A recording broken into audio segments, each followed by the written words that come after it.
우곡 김양수 명예회장은 1912년 음력 11월 14일 전라남도 강진읍 송정리 자래부리 마을에서 아버지 김제왕 옹과 어머니 밀양박 씨의 6남 1녀 중 막내로 태어났습니다.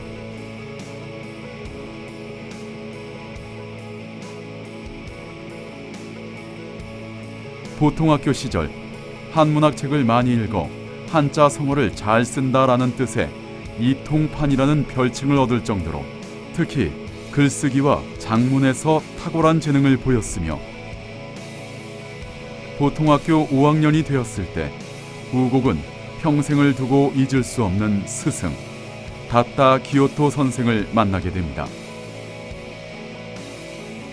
비록 그는 침략국의 교사였지만 일본식 성명 강요나 신사참배 등 총독부의 정책에 반대했으며 일제강점기에 있던 조선 젊은이들에게 꿈과 희망을 불어넣었던 교사였습니다. 이렇게 공명정대한 잣대를 가진 스승의 가르침과 각별한 배려 속에 우곡은 도지사상을 받으며 보통학교를 1등으로 졸업하게 됩니다. 1926년 15세가 되던 해 우곡은 다따 기요토 선생이 마련해준 여비를 들고 경성사범학교에 응시하고자 상경하지만 전부터 알았던 탈장으로 인해 신체검사에서 불합격되어 아쉽게도 교육자의 길을 포기해야만 했습니다. 그러나 낮에는 일하고 밤에는 공부하며 학업에 대한 열의만큼은 포기하지 않았으며 17세가 되던 해 청운의 꿈을 펼치기 위해 일본행을 결정합니다.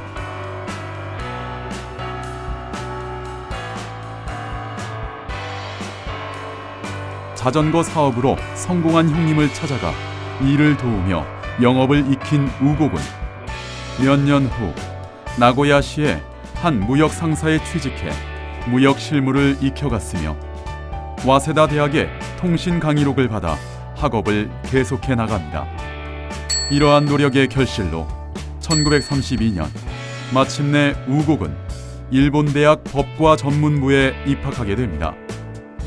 그러던 중 1935년 부친으로부터 결혼 권유를 받고 귀국해 선친께서 정해주신 교수와 100년 해로를 언약하게 되는데 그분이 바로 우곡과 함께 보통학교를 졸업했던 동창생 오승래 여사였습니다.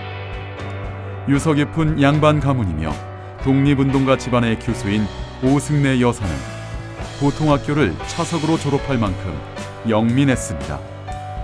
어려운 살림에도 불평 한마디 없는 아내의 착한 마음과 따뜻한 내조는 이후 우곡이 인생 역경을 극복하고 사업을 전개하는 데 든든한 버팀목이 되었습니다.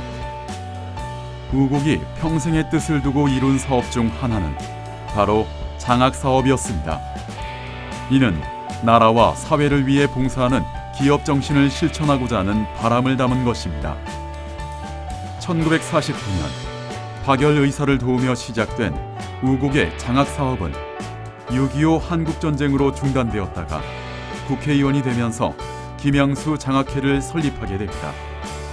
이때 장학생들에게 미국 유학의 기회를 추진할 수 있도록 당시 한미재단 이사장이던 제임스 A. 벤프리트 장군을 장학회 고문으로 추대합니다. 그러나 4.19 혁명과 5.16 군사정변 등으로 또다시 중단되고만 장학사업으로 아쉬움이 남았던 우곡은 한국 최초의 반도체 사업을 성공적으로 일으켜 세운 후 기업의 이윤을 사회에 환원하는 목적으로 아남 직원과 그 가족들에게 여러모로 장학사업을 펼쳤습니다. 자전거 사업으로 큰 성공을 이룬 우곡은 1957년 9월 미주와 유럽 등지의 시장 조사를 위해 해외 산업 시찰을 떠납니다. 선진국의 산업과 발전상을 본 후 부존 자원이 빈약하고 인구가 많은 우리나라가 선진국형 산업복지 국가로 도약할 길은 우수한 두뇌를 활용하는 산업기술을 발전시켜 외화를 획득하는 길이라는 생각을 하게 됩니다.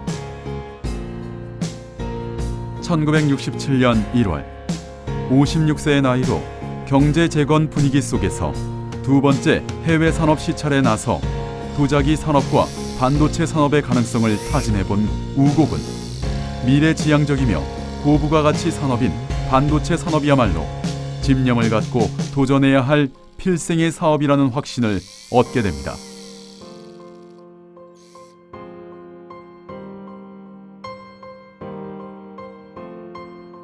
그리고 1968년 환갑을 목전에 둔 나이에 당시 반도체의 황무지인 한국에서 국내 기업으로서는 최초로 반도체 사업에 착수하게 됩니다.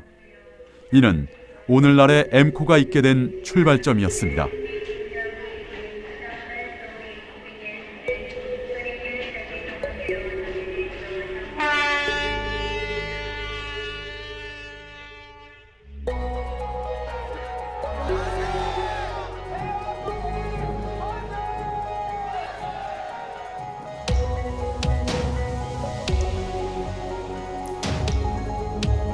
우곡이 아남그룹 회장으로 재직할 당시의 집무실을 그대로 재현한 공간. 검약과 절제의 미덕을 강조했던 고인답게 소박하고 간결합니다. 책상 뒤편에 자리한 책장 중간 선반에는 수십여 권의 다이어리들이 연도순으로 정리되어 꽂혀 있습니다.